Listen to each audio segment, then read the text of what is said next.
سلام به کانال زنگ آشپزی خوش اومدین. بریم با هم طرز تهیه یک قیم بادمجون مجلسی فوق‌العاده خوشمزه و خوش رنگ و لعاب رو ببینیم. مواد لازم: گوشت خورشتی 300 گرم که من از گوشت گوسفندی استفاده کردم.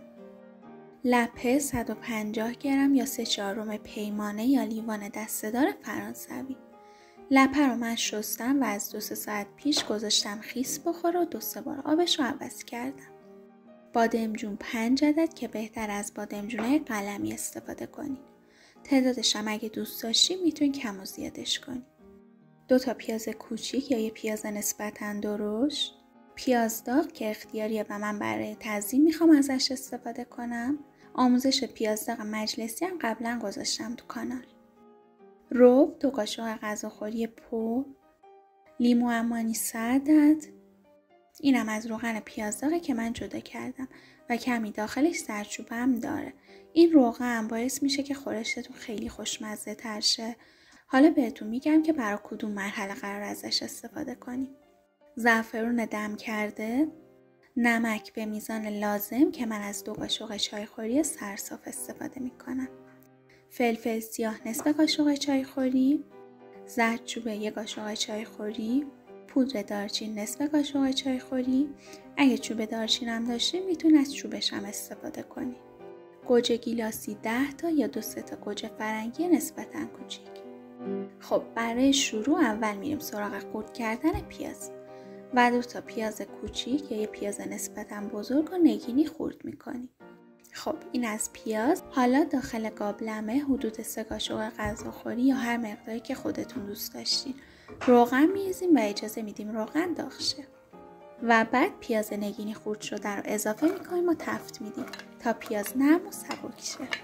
بهتر از پیاز خیلی زیادی استفاده نکنین، چون اگه بیش از حد از پیاز استفاده کنین باعث میشه مزه خورشتتون کمی شیرین شه. و اینکه پیاز رو بیش از حد با روغن تفت ندین که کاملا سرخ شد تاثیرش روی بوی ذوق گوشت رو از دست بده. خب حالا بعد اینکه پیاز رو تفت دادم و کمی سبک شد بهش گوشت رو اضافه میکنم و همراه پیاز تفت میدم تا رنگ گوشت تغییر کنه.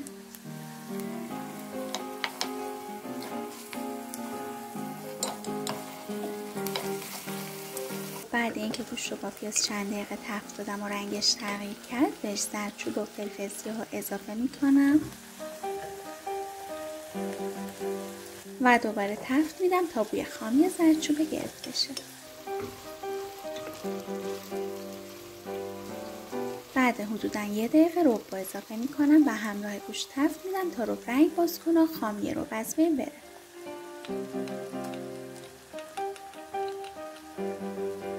تفت دادن رب باعث میشه که خورشتتون خیلی خوش رنگ تر شه، پس این مرحله رو حتما انجام بدید. بعد اینکه رب با همراه گوشت حدود 3 دقیقه تفت دادم ببینید چه خوش رنگ تر شده.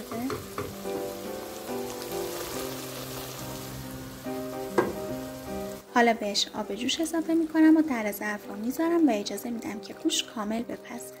توی این مرحله از آب جوش استفاده کنین چون الان دیگه مواد داخل قابلمه همه داغ شدن و نباید از آب سرد استفاده کنیم. حالا تا گوشت بپزه بریم سراغ بقیه کارا. قسمت سبز کلاهک بادمجون رو میگیرم اما کامل کلاهک بادمجون رو از ته جدا نمی کنم و میذارم یه کوچولو بمونه.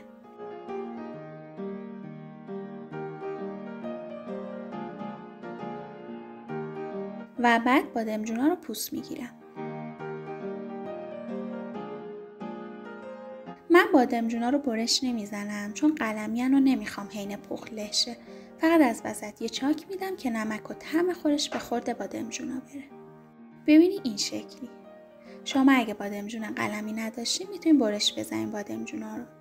حالا بهشون نمک میزنم و میذارم ترخی بادمجونا گرفته شه.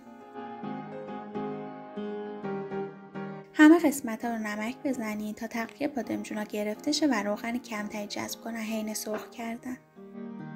حالا تا تلخی بادمجونا گرفته شه بریم سراغ استفاده از روغن پیاز داغ برای تفت دادن لپه. این روغن همونطور که تو ویدیو پیاز داغ گفتم یه مقدار زردچوبه هم داره و فوق‌العاده خوشبو خوش‌طعم میکنه لپه رو. من من لپه خیس خورده رو با این روغن حدود 4-5 دقیقه تفت میدم تا هم یه رنگ و مزه‌ای بگیره و همین که بوی زهم و خامی لپه گرفته شه و داخل خورش وا نره و له نشه. فقط حواستون باشه که بیشتر از 4-5 دقیقه نباید تفت بدین لپه رو، چون تفت دادن زیاد باعث میشه که لپه دیرپز و سفت شه.